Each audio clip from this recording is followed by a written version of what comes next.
Hey, welcome to Transform Your Workplace. This is the podcast where we explore the latest insights and strategies to help you create a thriving work environment. I'm your host, Brandon Laws, and today we have an exceptional episode lined up for you. Joining me today is Dr. Marie-Hélène Pelletier, or as she prefers to be called, MH. She's a renowned psychologist and author of the new book, The Resilience Plan, a strategic approach to optimizing your work performance and mental health. In this conversation, MH shares a captivating story about mountaineering in the Rockies, a journey that turned unexpectedly challenging on the 8th day.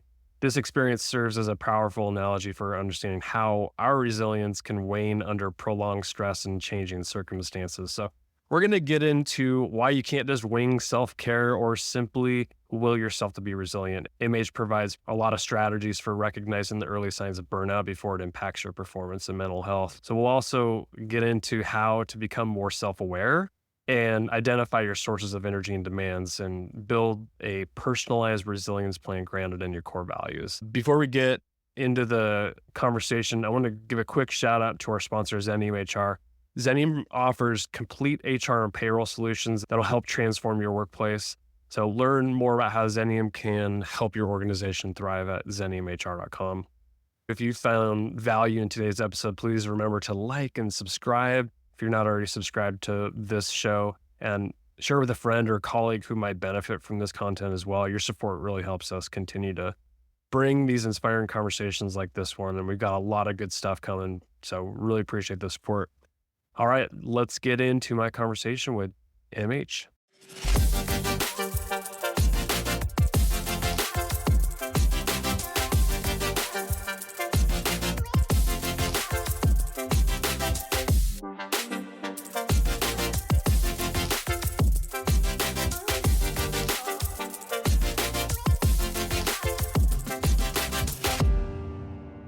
Dr. Marie-Hélène Pelletier, it is a pleasure to have you on Transform Your Workplace. Thanks for coming on the show. Oh, Brendan, absolutely a pleasure for me as well. And call me MH, please.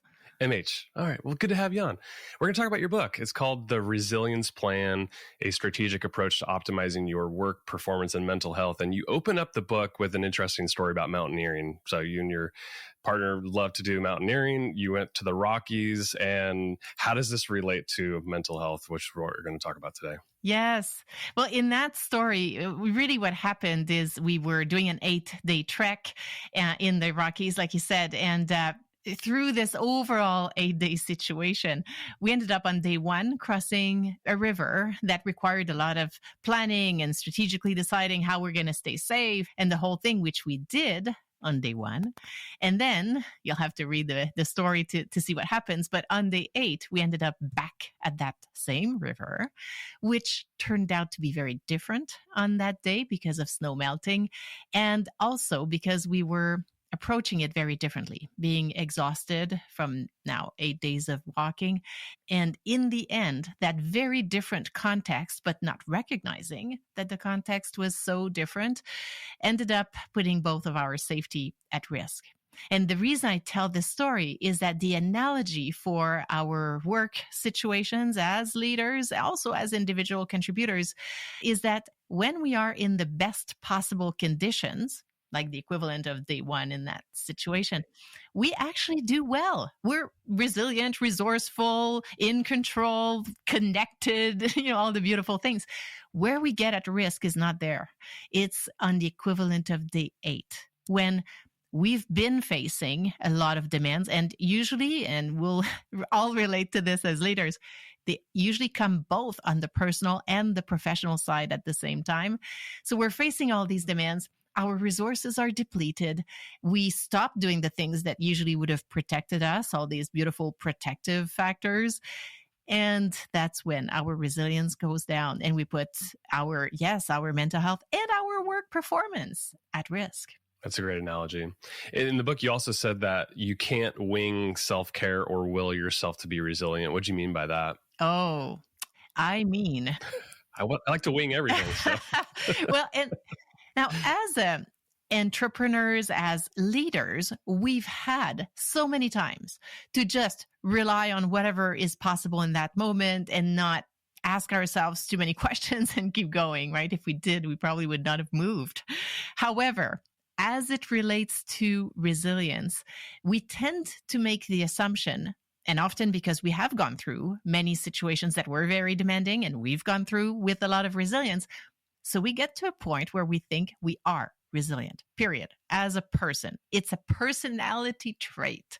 And others around us even have called us that. They say, oh, you, Brandon, you're so resilient. You're the rock of the team, rock of the family, rock of the, group of friends. And so you get to a point where you think it's who you are. And therefore, you think you don't need to do anything about it. And it's not true. It's a state. And so it needs to be nourished. If we don't, it will deplete. And no, it's not going to be there for us when we need it.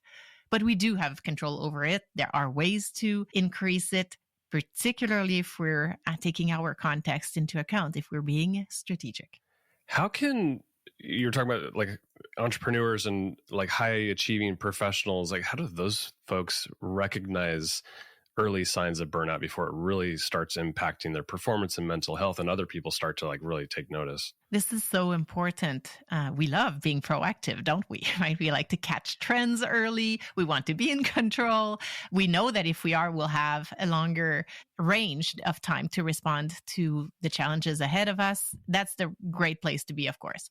I'll step back for a quick moment so that we actually think about burnout, the definition of burnout.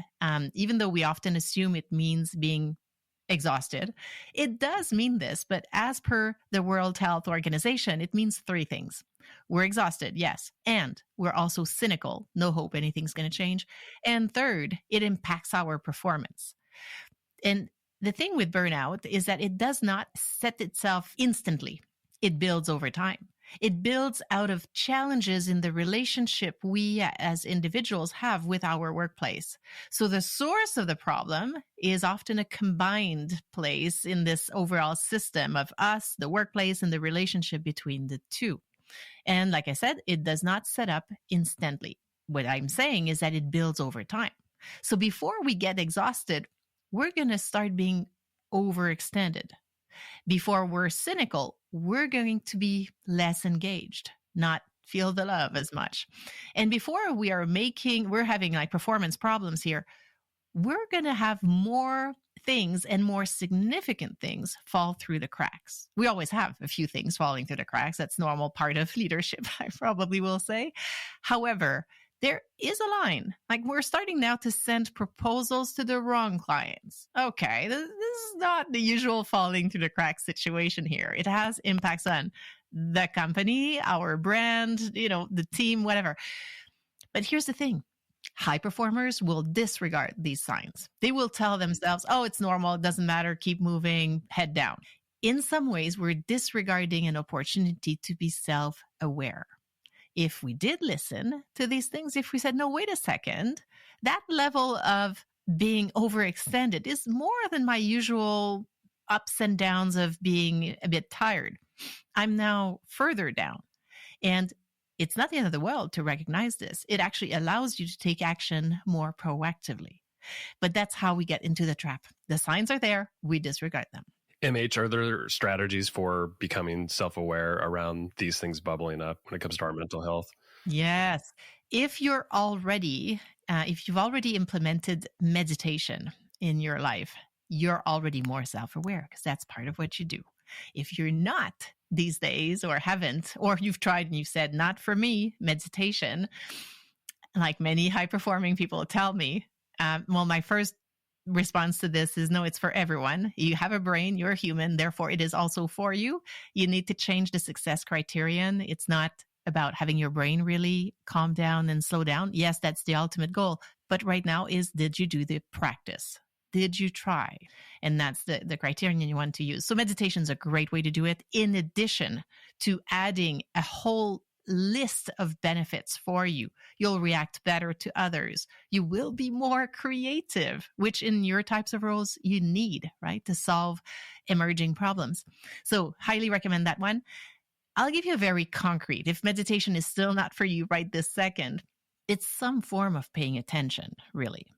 And so a very concrete way I sometimes suggest to just start is to print a calendar off the internet, just a one-pager, or create one.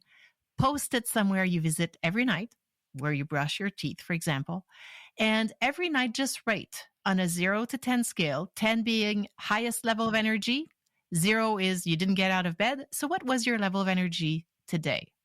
Just give it your best shot. And then you're going to say, well, MH, is how valid is this? Well, it will be internally valid, Brendan, because you're rating it every single day yourself. But the beauty is that this will take you, what, 3 seconds? Not long. But you're going to see it. 8, 8.5, 8, 7, 6.5. What I'm saying is you're going to see it go down before you feel at 1, which is how otherwise, as a high performer, you're doing. You're fabulous or you're the wreck. And we want to catch the nuances so that you can take proactive action.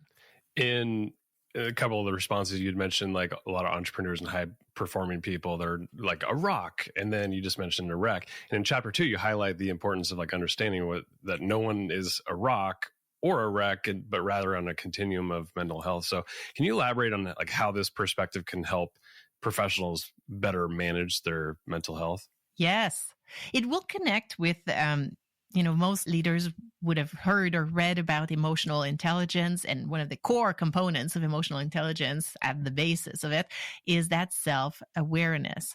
And so I think we get into leadership roles having adopted that belief that we are a rock, and we and people around us and those beliefs we've now nourished for a while, sometimes decades, become the basis of thinking, not fully objectively that we're a rock. Obviously, we know we're humans, but secretly, we actually think we're not going to be impacted ever. We will never have a burnout, never be depressed or highly anxious because we're a rock. And so the challenge with this is that the reality is we're human, and therefore we will be impacted by the demands we're facing. And it's okay. What we want is to recognize this so that we can take action early. Otherwise, it's as if in the business you're in, it's as if you said, well, I'm not going to look at financial statements. Just let me know if there's a problem. No, we're looking at these financial statements. We're looking at quarterly. We're looking at any updates. We're searching for the little trend that no one's figured out, but we've picked up on. We are paying attention. And it's not a negative. It's not, preferring to only know if there's a big problem. It's catching it early so we can take early corrective action. Same thing here. Our mental health is like our physical health. It will have moments where it's going to be fantastic, moments where it may be struggling a lot, a little bit. But the sooner we can catch things, the sooner we can take action. And really, truly, same logic as with your financial statements, same logic as with your physical health. And so you do want to pay attention to small signs. How would you know if your resilience had gone down in the past week? Each of us will have more of certain signs.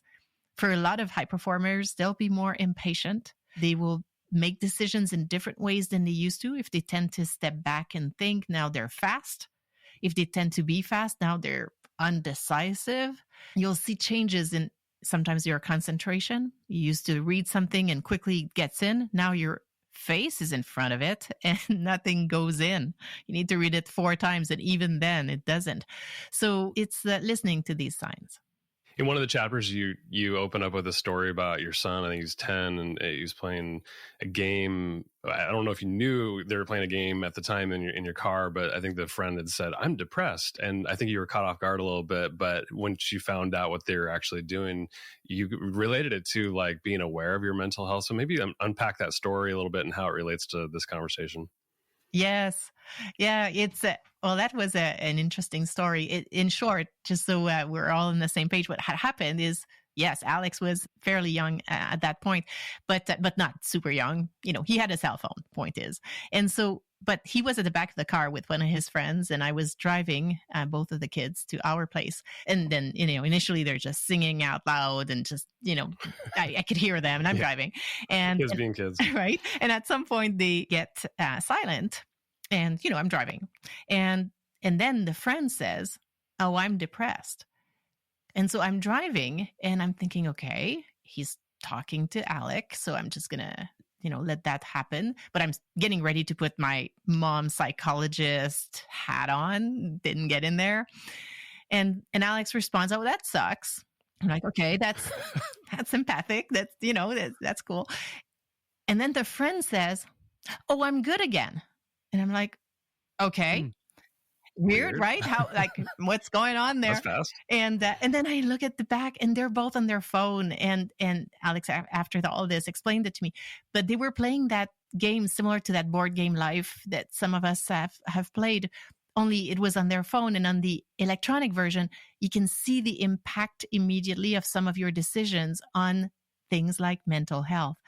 And I just thought, oh, imagine if we could do simulations like this, if we could have real time information that say, my decision not to do my 5-minute meditation at lunch today might contribute, paired with other factors in my current context, to feeling exhausted on Friday morning. Yet the reverse, my decision to take that 5 minute instead of dealing with 2 emails, taking that 5 minute grounds me, means this afternoon I'm going to be more present in my meetings, more effective, and combined with other things might get me to Friday morning feeling energized and ready for my weekend. So it's just that notion of paying attention, because so many decisions that will impact our mental health and work performance don't have an immediate right this second impact. And the brain is very much designed that way. Immediate gratification will always win unless we manage it. So that moment at my lunchtime when I was planning to do 5-minute meditation, and then I see an email from Brandon, and I see, I want to respond to these things. And that step back, and especially it will be there for me if I had strategically planned and decided I was very much going to do that 5-minute, means I will email back Brandon in 5 minutes. Because right now I'm shutting this down and taking that time. What's a good strategy for identifying sources of like energy, which you call supply, and then things that are demanding? Like, is there a good framework around that so we can be aware? And then how does that relate to then helping us build a resiliency plan? Yes. What I've done in the book is distilled a few exercises, because I know no one has time. So it is a concise book with brief exercises, and there will be exercise worksheets that we can add to the show notes if you want to access them. And they're very self-explanatory, even if you don't have the book. But one of those exercises, and I'm glad you're pointing to this one, Brandon, because so many people have commented on how it has shifted their mind and landed them where they need to go next, is a brief exercise, 2 columns, left and right, demands and supply that you have right now in your life. And I do mean right now, in the current context. Last week, this week, next week. So it's here now. And what you do is you explore, you list really all the demands that are going on your work side, on your personal side. Make sure you list the demands that you don't want, which often people will write initially, but also list the demands you want. You've wanted this new promotion. It's still a demand because you need to figure out this new role, get to know your team, get them to trust you, all these things. And then same thing on the personal side. And then you're going to write on the supply side of this table the kinds of things, into your question, start with the things that you just know increase your energy. When you take time to go for that lunch with that friend or colleague, when you plan for an outside activity. For some people, it's golf, although golf sometimes will fit on both the supply and demand because it's giving me energy, but it's frustrating me. For example, people will say that sometimes.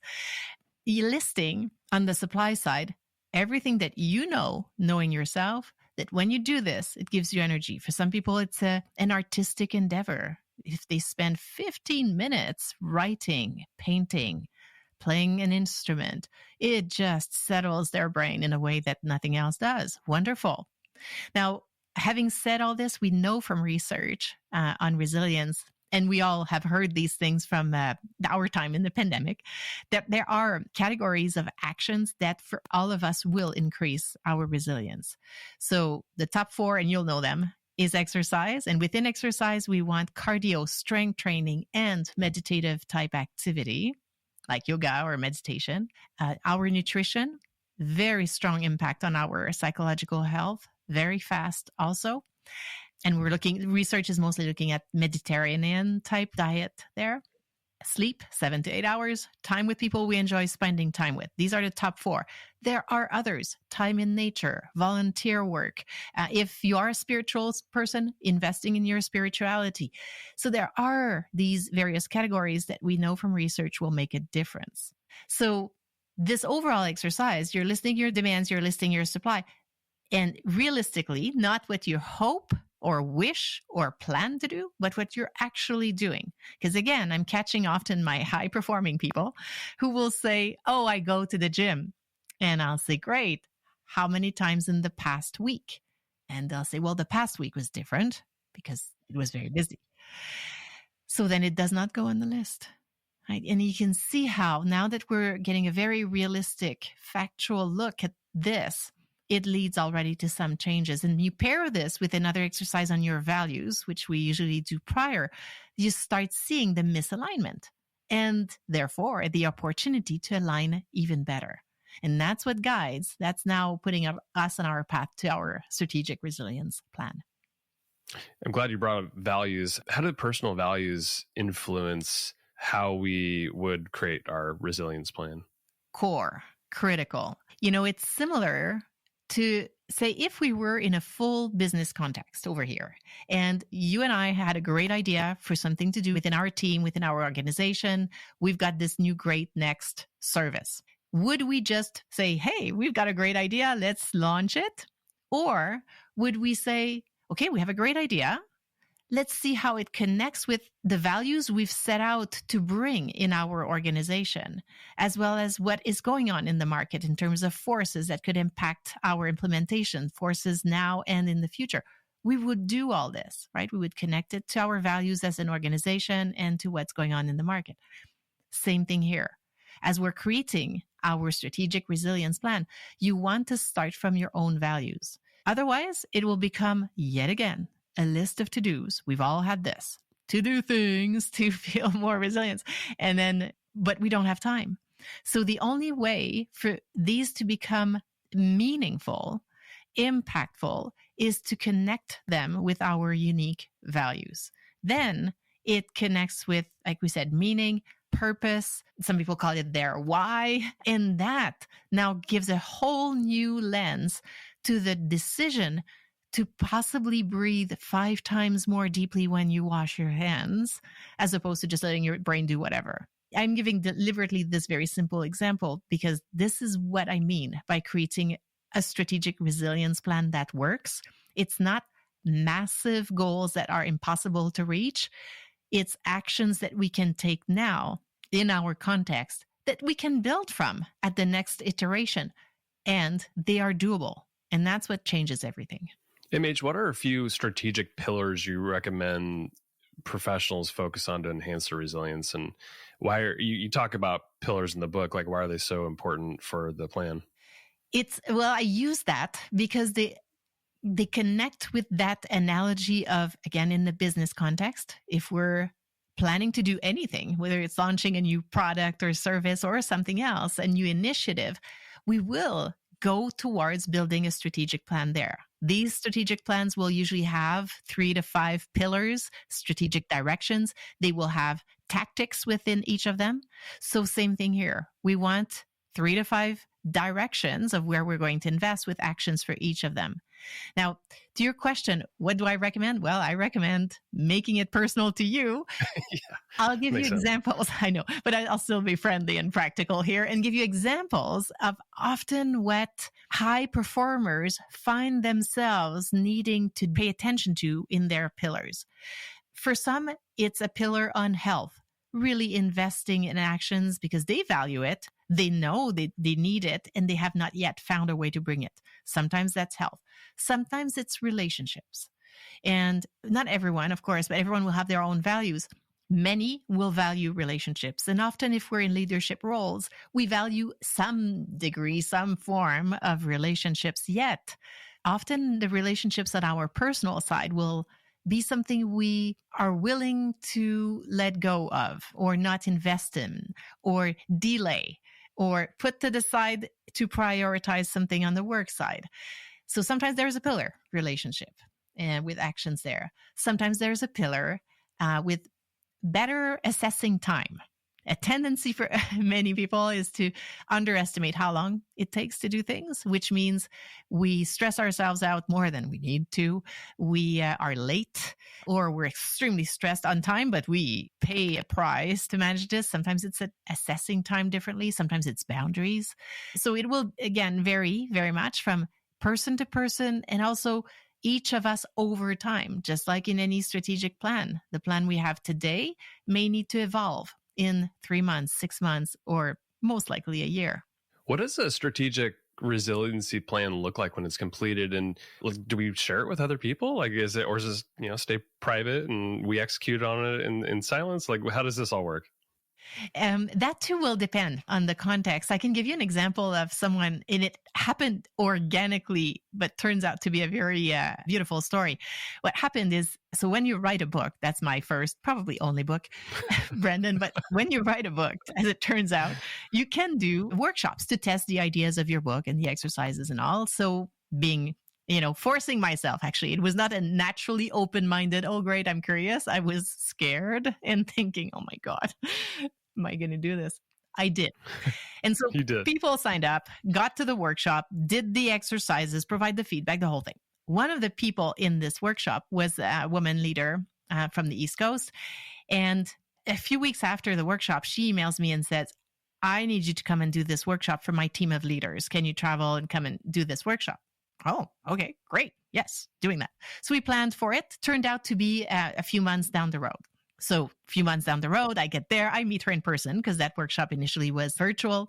So she's there and welcomes me and all, and then says, I'm going to sit at the back, let the team, enjoy this and do their own plan, which we did. After, she comes to me and she's beaming and she's like, okay, here's what happened. I decided, since I was here, to just do the workshop again, because why not? I'm here anyway.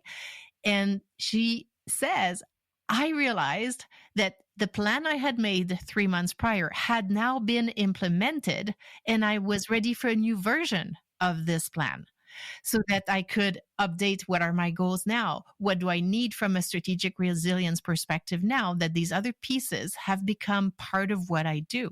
And she created her next plan. And I thought it's exactly, it does follow the exact same steps we follow in a business, right? You create one, you implement, you see how it goes, measure, and then update it for the next round. And that's exactly what she ended up doing. And that's what people do.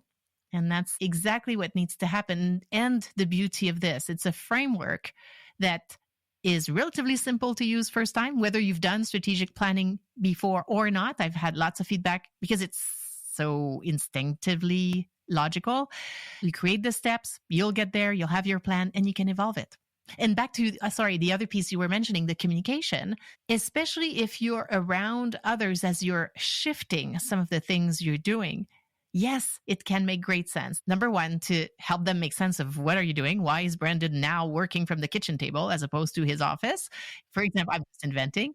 But right, if there are others around you, that makes sense. But it can also be from an accountability perspective. If we've shared with others what we're doing, and you can be very clear in what you perhaps need from them. Maybe catch me being good, but don't tell me if I'm not doing it. You need to protect your relationships. But communicating about it can be very powerful. I could see these strategies, we've been mostly talking at the individual level, but bringing these as a leader, bringing these to a team, and the accountability piece would be there, of course, but I could see that really benefiting a team, because I'm sure there's a lot of openness and accountability. And have you seen it impact an organization when this is brought, these ideas, and are executed and brought to a team? Yes. And it's in part why I've created, actually, obviously, the executive summaries at the end of each chapter, because I know my audience. Sometimes we'll just jump to that. And I've also added questions for conversations so that, as leaders, we can have this conversation with our teams, or this even just your own reflection. You can use it that way.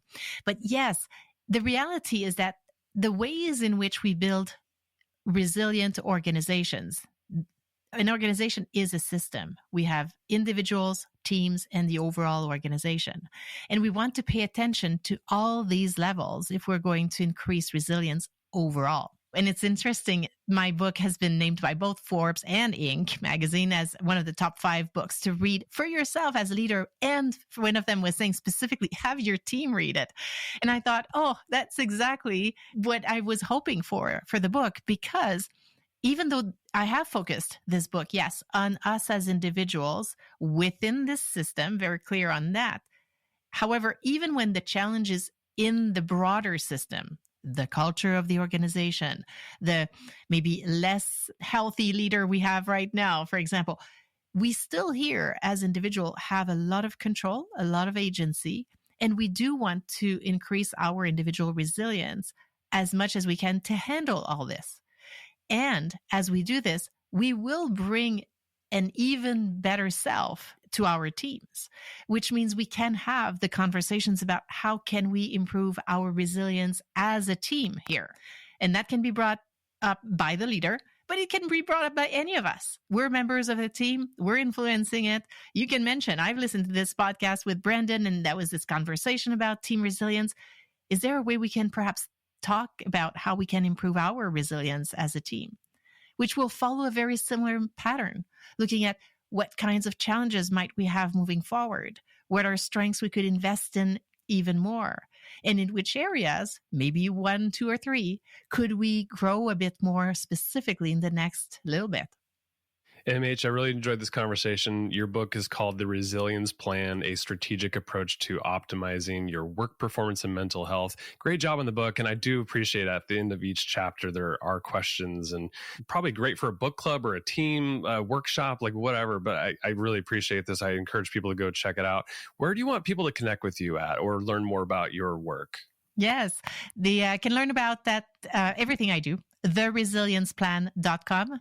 So if you go to theresilienceplan.com, you'll see about the book, my work, all this. And then connect on LinkedIn. Always love being connected, sharing posts and conversations about any topic related to workplace, mental health, my area of passion. Would love to hear from you. My guest today has been Dr. Marie-Hélène Pelletier. MH, thanks for coming on. Oh, Brandon, an absolute pleasure. Thank you.